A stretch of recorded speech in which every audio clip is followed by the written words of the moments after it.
ইস, এসব practical class না আমার একদম অসহ্য লাগে। কেন, স্যার কি বলেছে মনে নেই তোর? উনি আবার কি বললেন?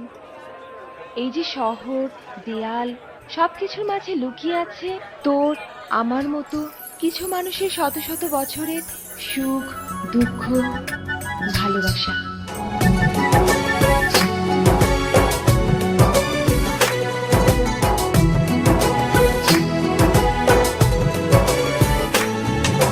তোমাকে খুঁজে পাই ওই নীল আকাশে, তাই যে খুঁজে ওই বৃষ্টি বাতাসে। তোমাকে খুঁজে পাই ওই নীল আকাশে, তাই যে খুঁজে ওই বৃষ্টি বাতাসে।